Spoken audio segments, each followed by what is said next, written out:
आज के गीता जयंती महोत्सव पर मंच पर विराजमान मंच के कुशल संचालक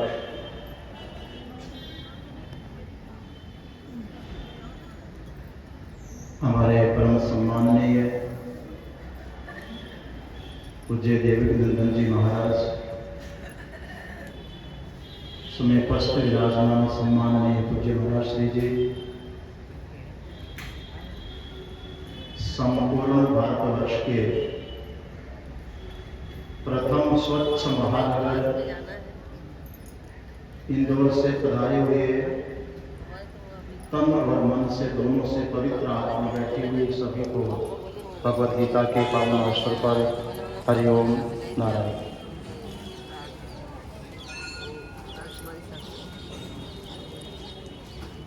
स्वामी शास्त्री हरिराम जी महाराज राजस्थान से आए, चले भी गए। राजस्थान में एक मान्यता है, भोजन बनता है ना तो लास्ट वाला या तो नुकसान में रहता है या फायदे में रहता है। क्या भी है, या तो रंज नहीं तो गंज। भोजन बचा नहीं तो पीछे वाला पछताएगा कि मां तो खा गए पहले वाले, तो मैं क्या कहूं। और इतना बना दिया कि पहले वाले खा ही नहीं पाए, उनको भाया नहीं, उठ करके चले गए। पर भोजन ज्यादा बच गया तो फिर लास्ट वाला इतना खाओ, खाते खाते बीमार होकर के हॉस्पिटल चले गए। आज संचालक जी ने हमारे लिए इतना परोस दिया है, इतना समय परोस दिया हमारे सामने कि महाराज जितना खा सकते हो उतना खाओ, जितना गा सकते हो उतना भगवद गीता गाओ। बोलिए राम भगवान की। मगर इतनी बेशर्मी से न तो गाऊंगा और न गाऊंगा न खाऊंगा कि आप लोग भी परेशान हो जाए। बहुत सुंदर अखिल भारतीय गीता जयंती महोत्सव का 65वां वर्ष गीता भवन ट्रस्ट के तत्वावधान में गीता प्रेमी कृष्णजनों के द्वारा प्रतिवर्ष मनाया जा रहा है। कई वर्षों से मुझे भी लगभग 25 वर्ष हो गए, मोटा मुझे याद है। 24-25 वर्षों से आपके बीच में गीता जयंती महोत्सव पर लगभग मुझे अपनी वाणी पवित्र करने का सौभाग्य प्राप्त होता है। बहुत परिवर्तन हो गया है, बहुत परिवर्तन। प्रथम बार जब गीता जयंती महोत्सव पर आया तो देखा कि दरवाजे के बाहर तक श्रोतागण खड़े रहते थे, भीतर पैर रखने को जगह नहीं होती थी। मगर भगवद गीता की महिमा देखो आप, ऐसा मोक्ष शास्त्र लोगों ने सुन करके मुक्त होते गए, हो गए। पीछे वाले में लाइन में बैठे हुए बहुत मुक्त हो गए। सभी के हुए हैं, आप लोगों के ही नहीं। हमारे भी चेहरे पर काले ही काले बाल थे, सारे मुक्त होकर के सफेद आकर के बैठ गए। ये तो प्रकृति का एक नियम है, एक सिद्धांत है। शास्त्री जी धर्म की बात कर रहे थे। माताओं सज्जनों, श्रीमद् भगवद गीता का प्राकटन ही धर्म को व्यवस्थित रूप देने के लिए हुआ है। अर्जुन ने भगवद गीता के 2 अध्याय के 7वें श्लोक में भगवान श्री कृष्ण के सामने अपनी समस्या रखी और फिर अपनी स्थिति का वर्णन करते हुए भगवान से प्रार्थना की।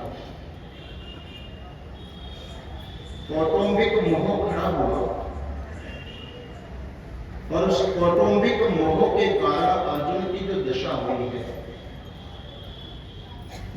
शरीर में कंपी होना है, मुंह सूखना है, खड़े रहने में असमर्थता है, मलेरिया बुखार की स्थिति है, पढ़ा था आप लोगों ने। ऐसा शोक अर्जुन को हुआ। नहीं प्रपश्यामि ममात्मोद्यार्योक्षोषणम इंद्रियाणाम अवाप्य भूमावस पत्र मृदम राज्यम सुराणाम अभिचाधिपत्यम। अर्जुन भगवान श्री कृष्ण को बोल रहा है कि प्रभु, जिस कारण मेरा जो मुंह सूख रहा है, मेरी स्थिति बनी हुई है, शोक हो रहा है, इस शोक को निवृत्त करने का उपाय मुझे कहीं दिखाई नहीं पड़ता। इस पृथ्वी पर तो कोई उपाय दिखता ही नहीं है। अर्जुन की एक सोच है, आप ध्यान दीजिए। मपरात्मोद्यार्योक्षोषणम इंद्रियाणाम अवाप्य भूमौ सपत्नम रिद्धम राज्यम। ये जो पूरी की पूरी पृथ्वी है, इस पृथ्वी का राज्य मुझे प्राप्त हो जाए और ऐसा राज्य प्राप्त हो, संपूर्ण समृद्धि संपन्न हो और निष्कंटक हो, कोई बाधा न हो जिसको भोगने में। ऐसा पृथ्वी का आधिपत्य मुझे प्राप्त हो जाए तो भी शोक मिटेगा नहीं। अब आप सोचिए, व्यक्ति अपने शोक को मिटाने के लिए इलाज कहां ढूंढ रहा है? धन मिल जाए,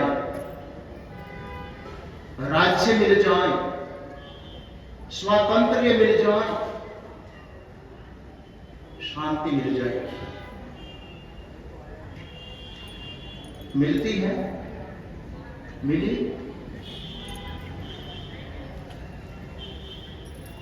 भागवत पढ़ते होंगे, सुनते होंगे। यद पृथिव्याम ब्रीहि एवं हिरण्यम पशु स्त्रिय एकस्यापि न पर्याप्तम। राजा ययाति कहते हैं कि इस धरती के ऊपर जितने भी खाने पीने की वस्तुएं हैं, एक ही व्यक्ति के खाते में आ जाए। जितने भी श्रृंगार साज के साधन हैं, आभूषण आदि, स्वर्ण पैसा, सभी उसी व्यक्ति के खाते में आ जाए। भोग विलास के साधन और प्राणी सब के सब उसको मिल जाए और फिर उस व्यक्ति को पूछा जाए कि तुम्हारी तृप्ति हुई है कि नहीं। व्यक्ति के मुंह से निकलेगा कि मिला तो बहुत है, मगर कहीं अगर पकड़ेगा, कहीं मगर पकड़ेगा, कहीं किंतु परंतु। आजकल वालों को बट पकड़ देता है, पकड़ता है, ऐसा तो हुआ, तृप्ति होनी इसमें। इस बात को अर्जुन भी अच्छी तरह से समझ रहा है कि संसार के जितने भी पदार्थ हैं वो इस शरीर की सुविधाओं के लिए बने हुए हैं। माताओं, सज्जनों, शरीर और सुविधाएं ये दोनों एक वर्ग के हैं। इसलिए सुविधाएं बढ़ाओगे तो, साधन बढ़ाओगे तो इससे शरीर की सुविधाएं बढ़ेगी, मगर अशांति, शोक ये शरीर की बीमारी नहीं है, ये मन की बीमारी है। अशांति शरीर में नहीं होती है, अशांति मन में होती है। बिस्तरों पर लेटा करके शरीर को विश्राम दे सकते हो, मगर बिस्तरों पर लेटा करके भी आप अपने मन को शांति नहीं दे सकते।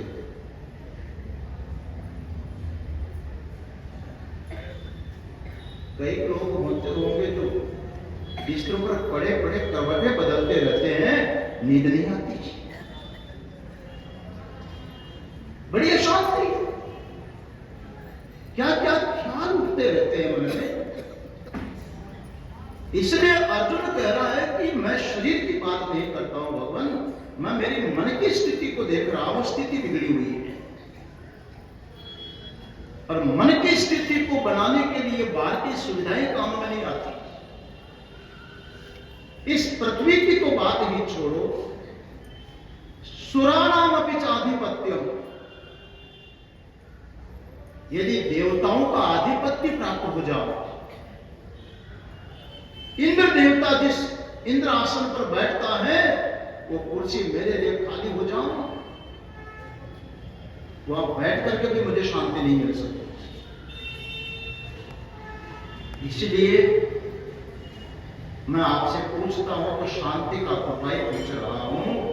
ये शारीरिक नहीं, ये मानसिक बीमारी है। माताओं सज्जनों,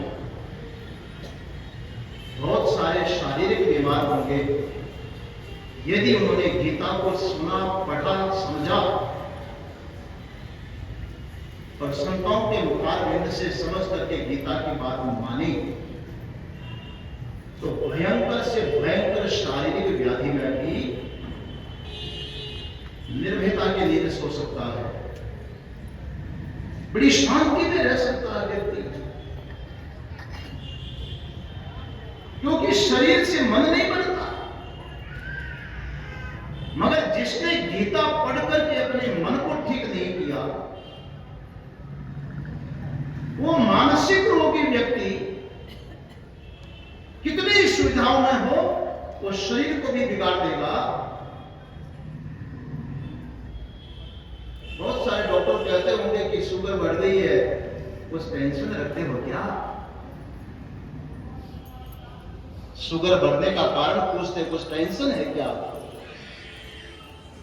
अस्वस्थ मन शरीर को भी अस्वस्थ कर डालेगा, मगर जरूरी नहीं कि अस्वस्थ शरीर आपके मन को अस्वस्थ कर सके। पहली चीज है अपना मन स्वस्थ होना चाहिए, मन प्रसन्न होना चाहिए। और मन को प्रसन्न और स्वस्थ रखने के लिए अगर दुनिया में कोई हॉस्पिटल है तो मुझे तो गीता भवन दिखाई पड़ता है। तो गीता भवन का हॉस्पिटल नहीं, ये गीता भवन। मन स्वस्थ होगा तो गीता भवन में ही हो सकता है, क्योंकि वैचारिक समस्या है और वैचारिक रोग का निवारण वैचारिक दवा से ही होगा। बाह्य दवा काम नहीं करेगी।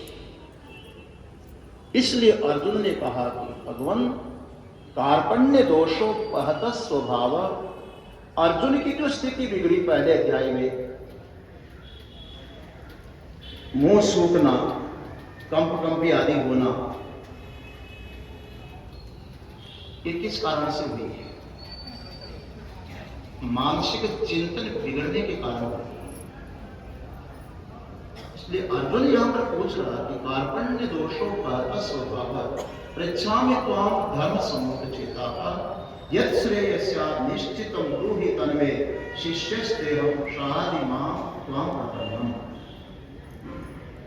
अर्जुन भगवान कृष्ण को निवेदन कर रहा है, भगवान जो मेरा स्वभाव,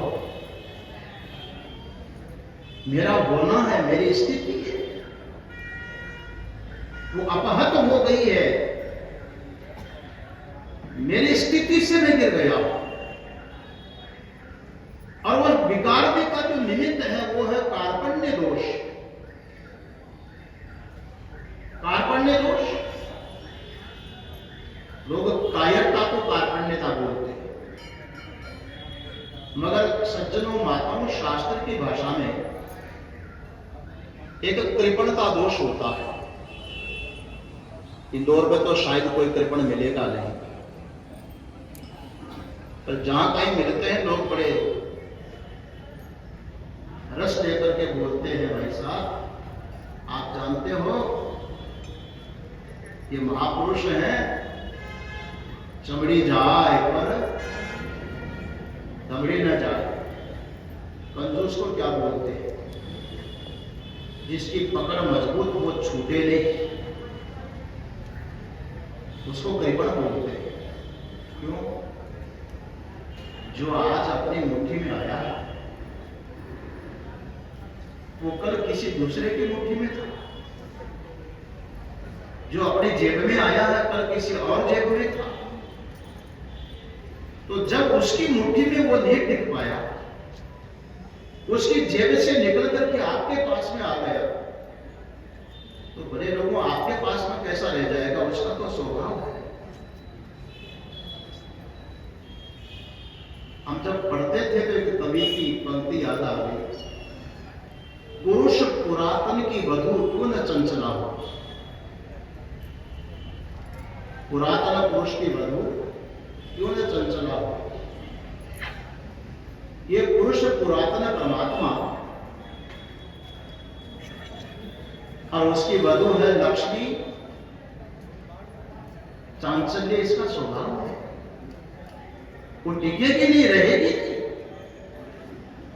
पर आ गई अपने पास तो फिर उसको पकड़ करके ऐसा पकड़ते हैं कि छोड़ेंगे नहीं, छोड़ेंगे नहीं, और छूट गई तो मां मर जाइयों पर कोई न तो रहियो पर।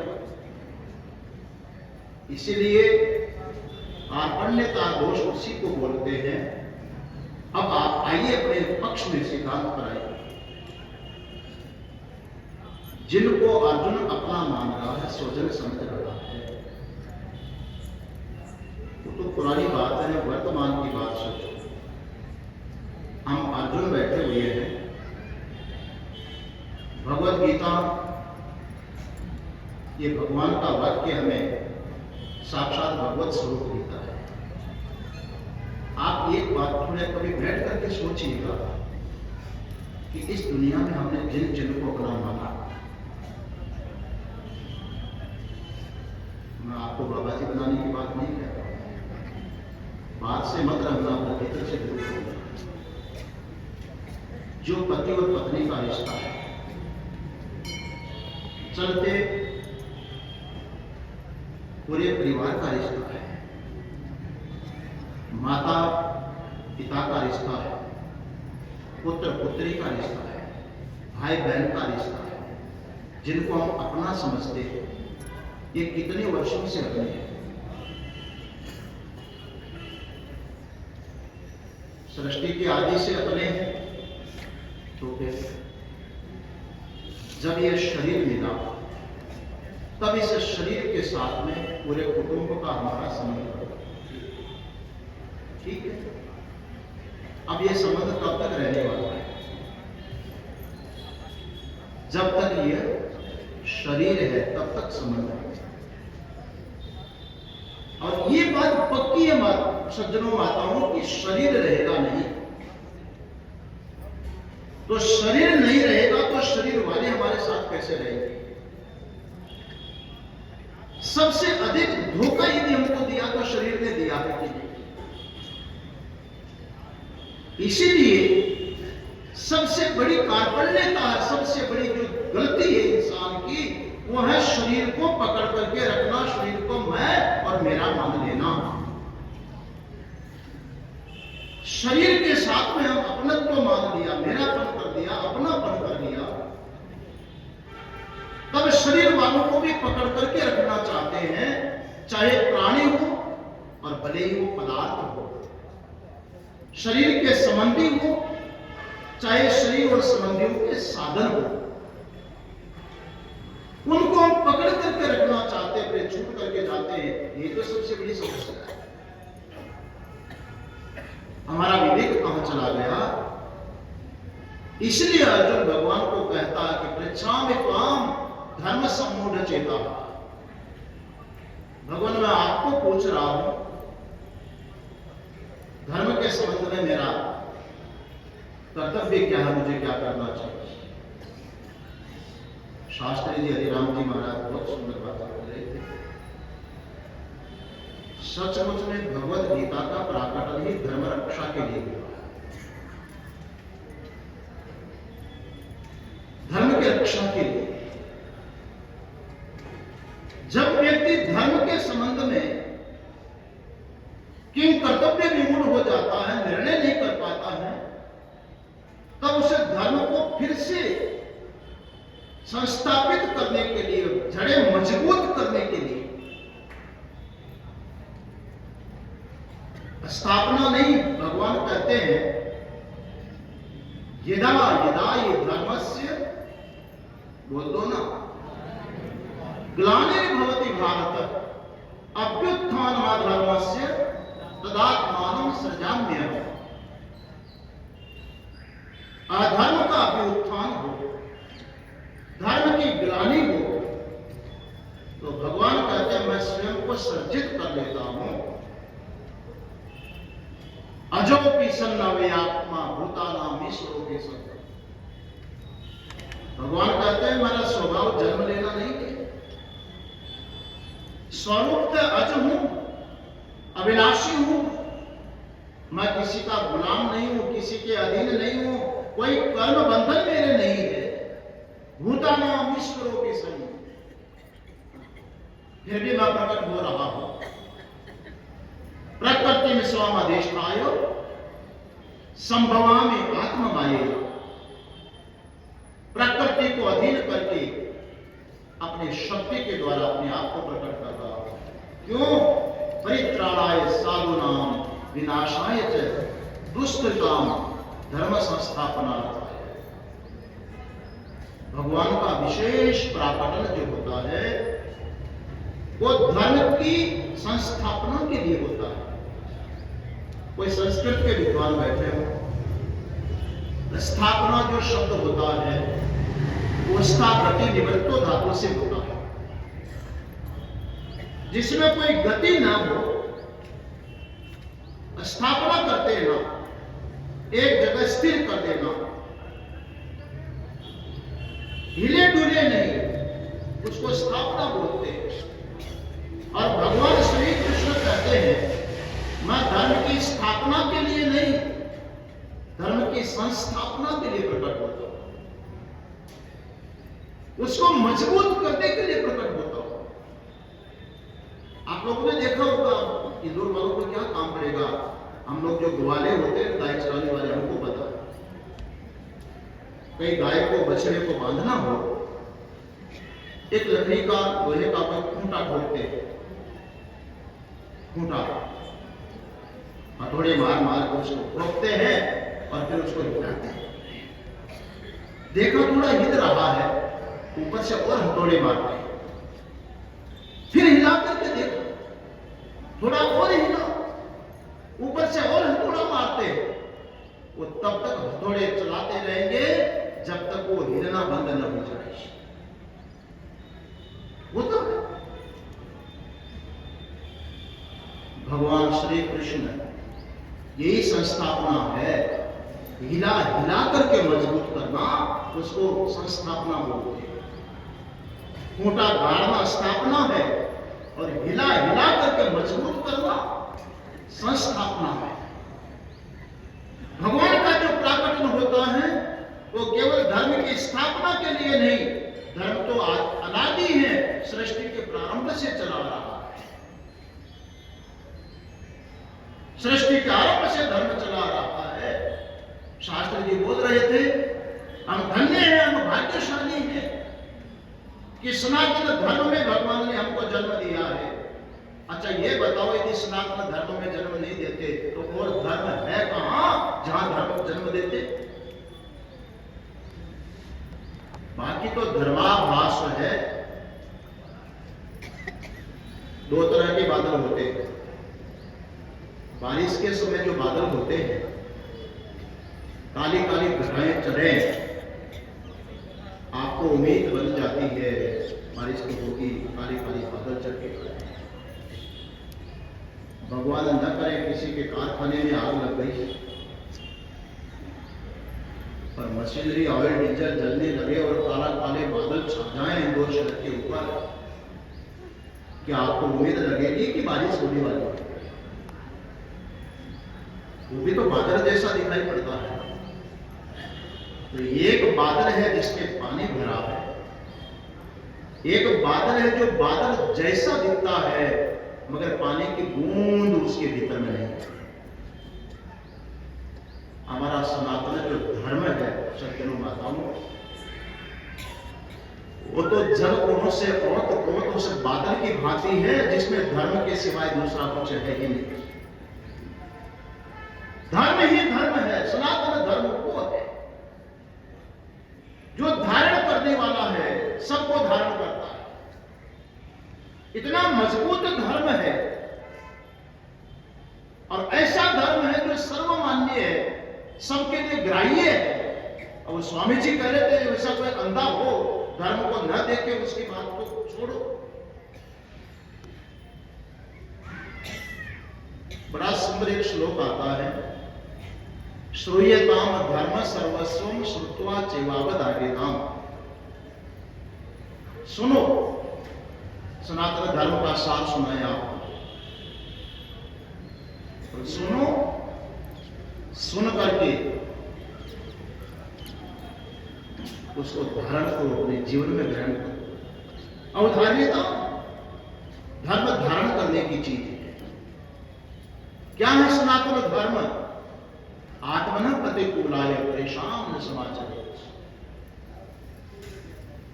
वैसा व्यवहार जैसा आप चाहते हैं, वैसा व्यवहार जैसा आप नहीं चाहते। आप प्यासे हैं, कोई पानी पिलावे, आपको अच्छा लगेगा। भूखा है, भोजन खिलाएगा, अच्छा लगेगा। रोगी है, दवाई देगा, अच्छा लगेगा। मगर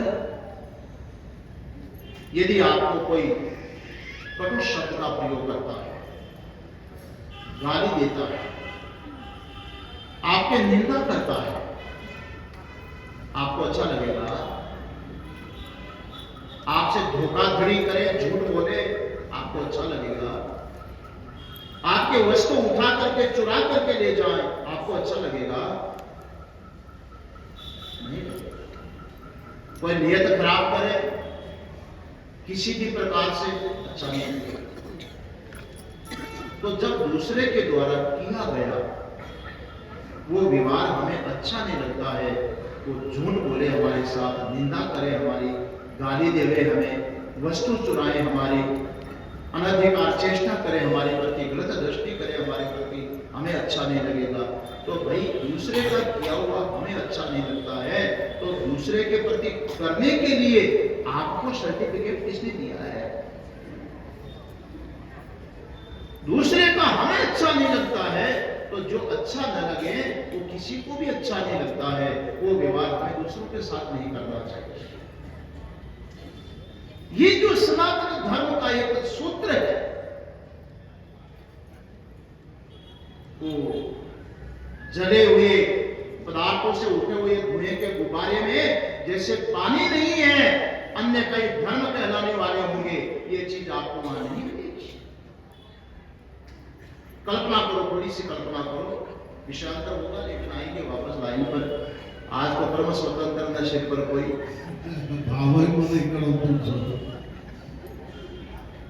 आप देखिए, सनातन धर्म कितने वर्षों से चल रहा है, पिछले इतिहास पढ़ा हो तो मुझे बताओ। सनातन धर्म का ये कौन सा वर्ष चल रहा है? जैसे गीता जयंती महोत्सव गीता भवन में 65वां चल रहा है। भगवान श्री कृष्ण को प्रकट हुए 5253 कितने पंडित जी को मालूम?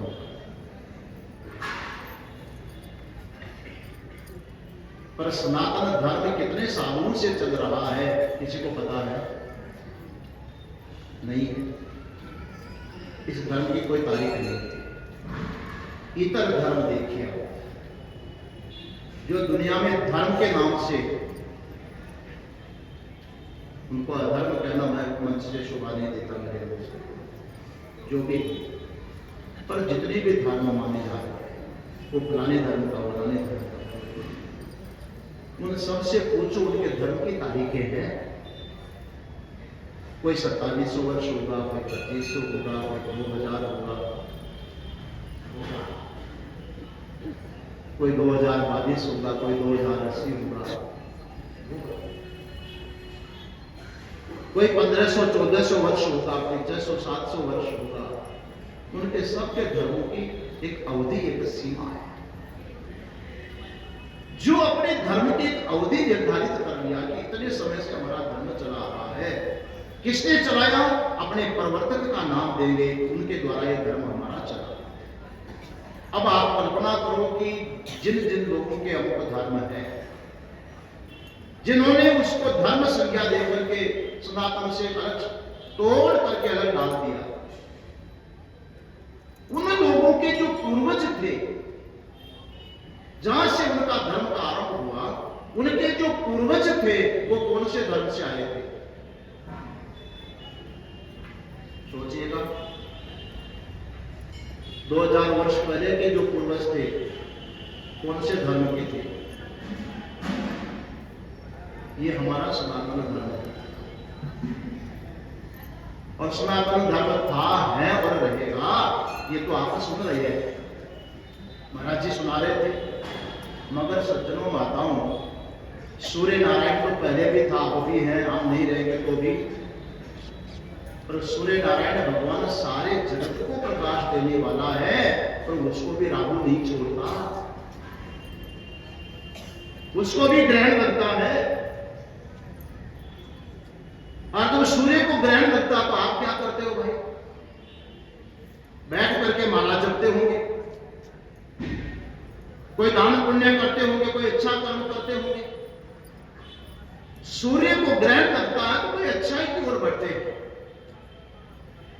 ऐसे ही हमारे सनातन धर्म तो सूर्य की भांति है।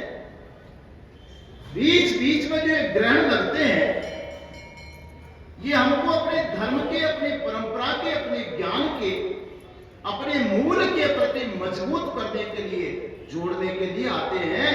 ये ग्रहण भी इसलिए लगता है। हमारा सनातन धर्म इसलिए जो अपनी मर्यादाएं हैं उसका त्याग करना ठीक नहीं है। हालांकि धर्मांतरण की जो बात चल रही थी थोड़ी सी, जितने भी श्रोता बैठे हुए हैं, आपको एक भी व्यक्ति ऐसा दिखाई नहीं पड़ता जो धर्मांतरण के षड्यंत्र में फंसा हो या फंसना चाहता हो। कोई है तो फिर यहां पर इस विषय को उठाने की जरूरत क्या है? और नहीं थी तो ये महापुरुष बिना अनावश्यक तो ऐसी बात उठाएंगे नहीं मंच के माध्यम से। आप लोग धर्मांतरण के षड्यंत्र में पड़ने वाले लोग नहीं है, पर आपके परिचित, आपके जानकार, आपसे संबंधित बहुत लोग हैं जिनको धर्म के संबंध में कुछ पता ही नहीं है, और जिनको अपने धर्म के संबंध में जानकारी नहीं, वो धर्म को भी एक साधारण सी बात समझ लेते हैं। और जैसे कोई आजकल ये सर्विस करने वाले लोग होते हैं, मैंने गांव में देखा छोटी छोटी सर्विस करने वाले, किसी को पटवारी की सर्विस मिल गई, किसी को पुलिस की सर्विस मिल गई। अब वहां उसको पसंद नहीं आया, बोले मास्टर की सर्विस मिल गई, उसको छोड़ दो, उसको ले लो, क्या फर्क? मास्टर की सर्विस छोड़ दी, कोई दूसरी मिल गई, 2 पैसा ज्यादा मिल रहा है, उसको स्वीकार करो। तो लोग अपने धर्म को भी केवल इतना ही महत्व देते हैं जो मिली हुई नौकरी को महत्व दे रहा है। इससे बढ़िया मिल रही है तो चलो उधर चले जाओ। धर्मांतरण के षड्यंत्र में वही लोग फंसते हैं जिनको अपने धर्म का मूल्य, अपने धर्म की कीमत मालूम ही नहीं है। वो सोचते ये नहीं तो वो हो जाएगा, क्या फर्क पड़ने वाला। प्रभु का होता है। वेद का मंत्र आया, न जात कामात न भयात ध्रमम न जयात जीवतस्यापि हेतु। व्यक्ति को किसी भी प्रकार से अपने सनातन मूल धर्म का त्याग नहीं करना चाहिए। किसी प्रलोभन में आकर के भी, किसी के डर में भय में आकर के भी, यहां तक कि अपने प्राणों की रक्षा के लिए भी धर्मांतरण के षड्यंत्र में नहीं फंसना चाहिए। भगवत गीता संदेश दे रही है, स्वधर्मे निधनम श्रेयः पर धर्मो भयावह। अपने कर्तव्य में, अपने धर्म में अगर मृत्यु भी होती है तो कल्याण होगा। पर धर्मो भयावह, अपने धर्म का त्याग करोगे तो जीवन भर भय भय भय बना रहेगा। मगर जब व्यक्ति अपने धर्म को समझ नहीं पाता है तो क्या करना, वही बात अर्जुन यहां पूछ रहा है। धर्म सम्मूढ़ चेता पृच्छामि त्वाम। धर्म के संबंध में अनिश्चितता है, अनिर्णयता है, इसलिए प्रभु मैं आपसे पूछ रहा हूं, आप मुझे उपदेश करो, मुझे शिक्षा दीजिए। त्वाम प्रपन्नम, मैं तो आपकी प्रपत्ति देता हूं। इसलिए सज्जनों, भगवत गीता धर्म का निरूपण करने के लिए प्रकट हुई है। मैंने प्रारंभ में एक मंगलाचरण का श्लोक बोला था, प्रपन्न पारिजाताय तोत्र वैत्रैकपाणये ज्ञान मुद्राय कृष्णाय गीतामृत दुहे नमः। भगवान श्री कृष्ण क्या है? प्रपन्न पारिजात है। पारिजात इंदौर में होता है, होता है क्या काम होता है? मैंने देखा था, एक बहन जी थे, उनके हाथ पैरों में जोड़ों में दर्द बहुत होता था। तो किसी ने कहा कि आप जो पारिजात के पत्ते हैं उनको पानी में उबालो और छान करके उसका पानी डेली पान करिए, आपका दर्द खत्म होगा। पारिजात क्या करता है? इस शरीर का दर्द मिटाता है, दर्द मिटाता है। पर उसी का दर्द मिटाता है जो उसको ग्रहण करता है। जानने से दर्द मिटेगा नहीं, ग्रहण करने से दर्द मिटेगा। भगवान श्री कृष्ण ये भी पारिजात है महाराज, ये भी दर्द मिटाने का काम करते हैं। किसका दर्द मिटाएंगे? आप सुन ही रहे थे कि शरीर का क्या, मन का दर्द मिटाएंगे। प्रपन्न पारिजात है जो भगवान की प्रपत्ति लेता है, भगवान की शरणागति लेता है, उसके भीतर जितनी भी खलबली मची हुई है उसको मिटाने का काम करता है। सारे रोग को, मानसिक टेंशन को, विभ्रम को नष्ट करने का काम करता है। भगवान का काम ही यही है, क्योंकि धर्म संस्थापना के लिए भगवान प्रकट हुए हैं।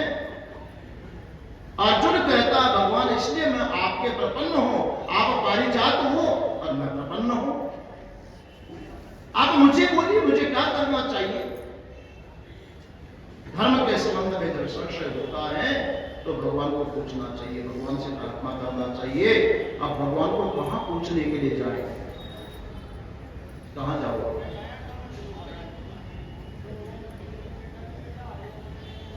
भगवान से पूछने के लिए भगवान की वाणी को पूछिए। ये भगवद गीता भगवान का ही स्वरूप है, इसलिए इसको भगवद गीता बोलते हैं। भगवद गीता जब कभी भी कोई संशय उपस्थित हो, मैं तो बहुत बार सलाह भी देता हूं, करते भी होंगे बहुत सारे, करना भी चाहिए। किसी भी प्रकार की उलझन यदि आपके मन में हो, शारीरिक, व्यवहारिक, पारिवारिक, कोई भी उलझन हो, ये जो मैं श्लोक बोल रहा था गीता का 7वां अध्याय, दूसरे अध्याय का 7वां श्लोक, कार्पण्य दोष, आप इसका पाठ करिएगा। कम से कम 11 बार इसका पाठ करके सोने से पहले और फिर भगवान का नाम स्मरण करते करते करते आपको नींद आ जानी चाहिए। आप देखिएगा इस श्लोक की प्रार्थना में वो शक्ति है, भगवान नारायण भीतर से आपको इसका समाधान दे रहे हैं। ऊर्जन भीतर है और भगवान यहीं बैठ करके जहां आप उलझे हुए हैं वहीं पर बैठ करके भगवान उसका समाधान कर रहे हैं। आप इसका प्रतीक पर ध्यान दीजिए। भगवान श्री कृष्ण रथ को हाँक रहे हैं, बैठे हुए कहां हैं? रथ के ऊपर। अर्जुन शोक कर रहा है, बैठा है कहां? रथ के ऊपर। एक ही रथ पर दोनों बैठे हुए हैं। वो शोक करने वाला अर्जुन भी बैठा हुआ है और समाधान करने वाले भगवान भी वहीं पर बैठे हुए हैं जहां शोक कर रहा है। इसलिए ध्यान दो, हमारी समस्या का समाधान करने वाले हमसे दूर नहीं है, बिल्कुल दूर। आत्मानम रथिनम विद्धि शरीरम रथमेव तो बुद्धिम तो सार्थिम विद्धि मन प्रग्रहमेव च, कटाश्रुति का मंत्र है। ये हमारा जो शरीर है ये रथ है, शरीर रथ है, आत्मा रथी है। रथी किसको बोलते हैं? जो रथ के धर्मों को अपना मान ले। गीता में पढ़िए, देहि नित्यम अवध्योयम देहे सर्वस्व भारत। आत्मा को, जीवात्मा को देही बताया, देही। क्यों? तो देह के धर्म को अपना मानता है। अर्जुन रथ पर बैठा हुआ रथ के धर्म को अपना मानता है, रथी बनकर के बैठा हुआ है, पर पास में सारथी भी बैठे हुए हैं। साथ देने वाले सारथी भगवान कृष्ण आपकी बुद्धि में बैठ करके समस्या का समाधान कर रहे हैं। बुद्धि में तो सारथी विद्धि, जिस बुद्धि में भगवान आकर के बैठ जाओ, आप प्रार्थना करते करते करते करते सो जाइए। उठोगे तो भगवान अपनी बुद्धि में प्रकट होकर के समाधान देंगे, वही समाधान मिलेगा, समस्या का निराकरण वही होगा, क्योंकि भगवान बिल्कुल पास में सारथी बनकर के बैठे हुए हैं। आप करिए, हर समस्या का समाधान मिलेगा। इसलिए भगवान श्री कृष्ण और अर्जुन, इन दोनों का जो संवाद है, ये संवाद ही हमें प्रेरणा दे रहा है। ऐसी प्रेरणा देता है कि हमारी समस्या का समाधान करने वाले भगवान हमसे दूर नहीं है, भगवान से बात करें, उसके अभिमुख हो और पात्र बन करके यत् श्रेष्ठा निश्चितम ब्रूहि तन्मे शिष्यस्ते हम शादी माम त्वं प्रपन्नम। भगवान से अर्जुन ने वहां बोला है कि महाराज, मैं आपका शिष्य हूं, मैं आपका शिष्य हूं। लेकिन आप गीता को गौर से पढ़ेगा ऐसे श्लोक को, जस्ट उसके बाद में भगवान ने कोई समाधान नहीं किया। अर्जुन कहता है कि मैं आपका शिष्य हूं, मेरी समस्या का निराकरण करो। शिष्य थे हम, इसलिए आप मुझे साधी उपदेश करो। भगवान फिर भी नहीं बोले। तब अर्जुन को समझ में आती है कि मैंने भगवान को बोल तो दिया कि मुझे उपदेश करो, मैं आपका शिष्य हूं, लेकिन शिष्य का लक्षण तो मेरे भीतर नहीं आया। बैठा हुआ कहां है अर्जुन? रथ के ऊपर, और भगवान को बैठा दिया सामने ड्राइवर की जगह। तब अर्जुन वहां से उतर करके रथोपस्थ उपादिशत्, रथ के अगले भाग पर आकर के बैठा है, जहां भगवान श्री कृष्ण के चरणारविंद है, पैरों के पास में बैठ करके प्रार्थना करता है। तब गीता निकलती है। हम लोग भगवान से प्रार्थना करते हैं, और सच्चाई है कि प्रार्थना ही नहीं करते, प्रार्थना भी करते हैं। प्रार्थना ही नहीं करते, प्रार्थना भी करते हैं, ये भी कर लो, वो भी कर लो, ये भी कर लो, तो प्रार्थना भी कर लो, क्या फर्क पड़ता है? ये बड़ी कमी होती है। जब हम भगवान से ही अर्चना करें, भगवान पर ही अटूट विश्वास कर लें, तब भगवान अपना मुंह खोलते हैं सज्जनों माताओं, और अपना धर्म क्या है उसका उपदेश देते हैं। तुम्हारा धर्म क्या है? तुम्हारा सच्चा धर्म यही है कि तुम असंग आत्मा हो, तुम्हारे में कोई बंधन नहीं है। व्यवहारिक धर्म अलग चीज, पारमार्थिक धर्म अलग चीज। जब आप व्यवहारिक धर्म में होते हैं तो ये जो व्यवहारिक धर्म है, यही व्यवहारिक धर्म का चाल चलन, रहन सहन, खान पीन, विचारधारा, सत्संग, स्वाध्याय, यही आपको पारमार्थिक धर्म की ओर ले जाएगा।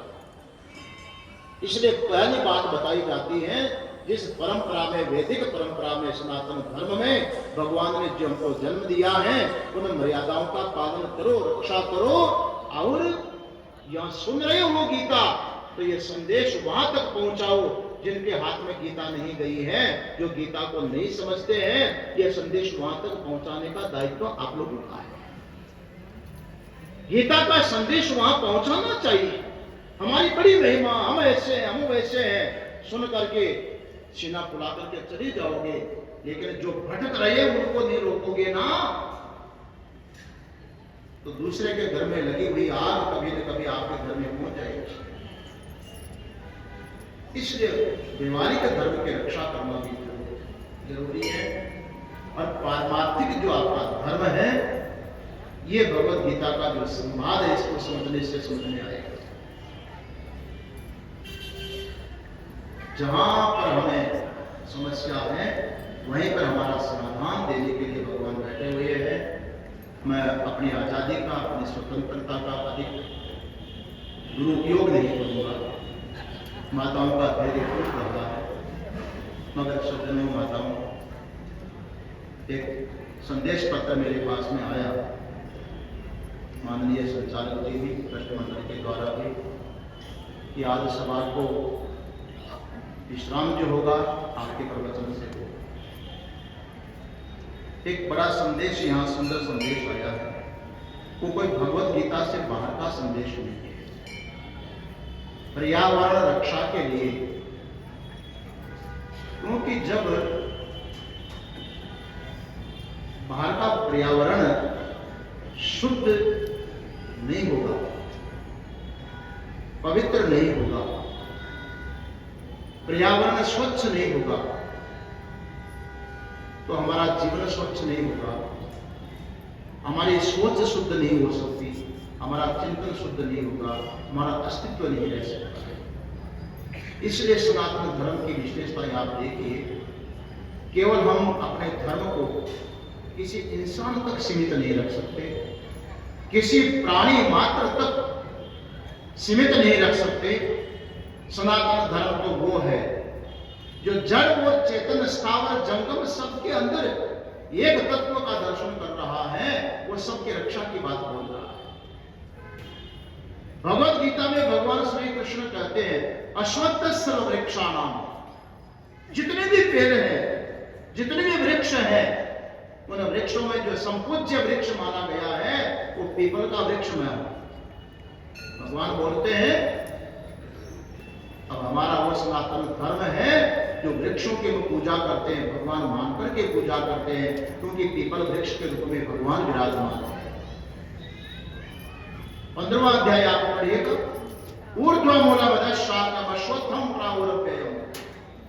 एक पीपल वृक्ष है, अविनाशी वृक्ष है, अद्भुत वृक्ष है, जिसकी महिमा बहुत ऊपर है, जिसकी महिमा की शाखाएं बहुत फैली हुई है, अद्भुत वृक्ष है पीपल। पीपल सज्जनों एक प्रतीक है, गीता में पर्यावरण की रक्षा के लिए एक प्रतीक रूप में लिया गया है। जैसे पुराने जमाने में कहीं आमंत्रण निमंत्रण पत्र भेजे जाते रहे, आप किसी पूरे परिवार को बुलाना चाहते हैं, पर परिवार में जितने मेंबर हैं उन सबका नाम नहीं दिया जाता था। पूरे परिवार का जो प्रधान व्यक्ति होता था, मुख्य व्यक्ति होता था, उसके नाम से चिट्ठी आ गई, समझ जाते हैं कि पूरे परिवार के लिए चिट्ठी आ गई। एक प्रधान लिया जाता है, उसमें पूरा परिवार आ गया। ठीक इसी प्रकार से भगवान अपनी महिमा बताते हुए कहते हैं, मैं अश्वत्थ वृक्ष हूं, सबका यह मूल है। इसका मतलब हुआ कि जो वनस्पति मात्र है, ये पर्यावरण की रक्षा करने का जो साधन है। जितने भी वृक्ष हैं उन सब की रक्षा के लिए भगवान कहते हैं, वृक्ष में तुम्हें मेरा दर्शन करो। तुलसी जी की पूजा करते हैं, पीपल की पूजा करते हैं। हमारा वो सनातन धर्म है, ये पूरे पर्यावरण की रक्षा का काम करता है।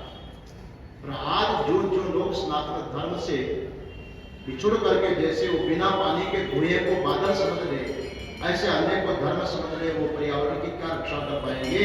वहां तक संदेश जाना चाहिए, पर्यावरण की रक्षा होगी तो हम सुरक्षित होंगे। ये भगवान का रूप है। उपदेश तो गीता में सब जगह आया, समय ज्यादा हो रहा है, बहुत सुंदर है। उपनिषद में छांदोग्य श्रुति में आया है कि भगवान ने संकल्प किया कि वो श्याम पर जाइए, अनेक रूप में प्रकट हो जाए। तत्तेजो असृजत ता आप असृजंत तम अन्नम असृजंतम। एक ही परमात्मा ने तेज बनाया, जल बनाया, पृथ्वी बनाई, और वर्णन आया कि बनाया ही नहीं, खुद उस रूप में बन गए। सिया राम में ये सब जग जानी, सब परमात्मा का रूप है। तो भगवत स्वरूप समझ करके वृक्षों की रक्षा करना, ये हमारी रक्षा है, अपने आप की रक्षा है। इसलिए पर्यावरण की रक्षा होना चाहिए। संकल्प ले हर व्यक्ति को कभी अपने आप से एकांत में बैठ करके पूछना कि मैंने जीवन में कितनी लकड़ी जलाई होगी, कितने लकड़ी का उपयोग किया होगा। बोले नहीं, आजकल तो लकड़ी जलाने का रिवाज तो खत्म ही हो गया, फिर मोदी जी ने सब ही मिटा दिया, लकड़ी जलाने का कोई काम ही नहीं रह गया, देश जलाते हैं। चलो कोई बात नहीं, घर में फर्नीचर लगाते हो कि नहीं, वो लकड़ी ऊपर से आसमान से टपकती है तुम्हारी, नष्ट तो हो रहा, वनस्पति नष्ट तो हो रही। अब बताइए, आपने जीवन में कितना फर्नीचर काम किया, जलाने वालों ने कितनी लकड़ी जलाई। अपने आप से पूछना कि हमने जीवन में कितने वृक्ष लगाए।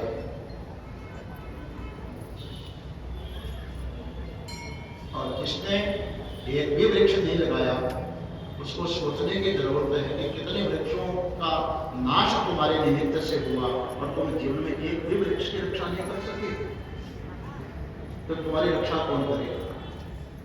इसलिए पर्यावरण की रक्षा हो, इसके लिए आज गीता जयंती का मुख्य संदेश दिया जा रहा है। प्रश्नमंडल का विशेष आग्रह रहा, और वही शपथ पत्र आज मेरे पास में ठाकुर जी ने रखा है। और इनका आग्रह था, संचालक जी बोल रहे हैं, सबसे ये शपथ दिलवाई जाए कि जीवन में कम से कम एक वृक्ष को जरूर लगाएंगे, ये लगाएंगे। करोगे आप लोग? लगाओगे? हाथ खड़ा करो तो शपथ दिलाऊंगा। तो झूठी शपथ मैं तो नहीं दिलाऊंगा, संचालक जी करो दिला देंगे। लगाओगे? बोले महाराज क्या पेड़ लगावे, ये पेड़ ही गिरने का समय आ रहा है। अरे ये न गिरे उसके पहले दूसरा पेड़ तो खड़े कर जाओ। तुम तो नहीं रहोगे, तुम्हारा लगाया हुआ पेड़ रह जाएगा, तुम्हारा नाम रह जाएगा। शरीर तो किसी का भी रहेगा नहीं। भरूच के पास में नर्मदा किनारे बहुत बड़ा वट वृक्ष है, बहुत बड़ा, कई एकड़ में फैला हुआ। उसको बोलते हैं कबीर वट। संत कबीर साहब ने लगाया होगा। उनके ज्ञान से, उनकी महिमा से आज कबीर साहब हैं, संत हैं, बात कोई। लेकिन जिस शरीर के माध्यम से, जिस हाथ से पेड़ लगाया हुआ, वो शरीर आज विद्यमान नहीं है, लेकिन उनका लगाया हुआ वृक्ष आज कितनों को ऑक्सीजन दे रहा होगा, कितनों की रक्षा कर रहा होगा। आप रहो न रहो, लेकिन आपकी कृति रह जाएगी जो समाज की और देश की रक्षा करने का काम करेगी। इसलिए वृत्त से वृत्त को भी और काम हो न हो, लेकिन ये संकल्प रखना चाहिए और करना चाहिए कि हम अपने जीवन में एक वृक्ष जब तक शरीर रहेगा तब तक उसकी रक्षा करेंगे, बढ़ाएंगे। और हम नहीं बढ़ा सकते हैं तो परिवार को बढ़ाने वाले तो पीछे पैदा हो रहे हैं, उनके लिए धन छोड़ने की जरूरत नहीं है। तो उस पेड़ की रक्षा के लिए अलग से आप अपने अर्थव्यवस्था देकर के जाएंगे। इसे संकल्प के साथ में पेड़ बढ़ाएंगे, करोगे तो आओ प्रतिज्ञा करवाते हैं लोग। बोलिएगा, मैं आपसे निवेदन करूंगा। हाँ, एक बार खड़े हो जाइए सब लोग, सब खड़े होकर के सब लोग खड़े हो प्रतिज्ञा करेंगे हम लोग।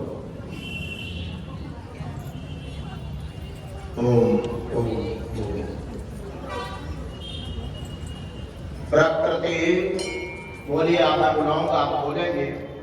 प्रकृति और परमात्मा की रचना है पर्यावरण। हम आज गीता भवन के इस पावन परिसर में शपथ लेते हैं कि पर्यावरण की रक्षा के लिए हम स्वयं भी प्रयास करेंगे और अपने बच्चों स्नेहीजनों तथा आस पास के लोगों को भी प्रेरित करेंगे कि वे पर्यावरण को सुरक्षित बनाने की दिशा में पूरी निष्ठा से काम करेंगे। पर्यावरण से ही प्रकृति का संरक्षण होगा। हर वर्षा काल में हम उपयुक्त स्थान पर कम से कम 5 पौधे लगाकर उनके पालन पोषण एवं सुरक्षा का भी जिम्मा लेंगे। आज आपने गीता जयंती के इस मंगल अवसर पर ये प्रतिज्ञा ली है, कृपा करके इसको भूलना मत। 5 पौधे अवश्य लगने चाहिए, तब प्रतिज्ञा का अर्थ होगा। दूसरी बात पूर्णमदय करेंगे, उसके पहले गीता भवन में आता हूं तो मेरी इच्छा होती है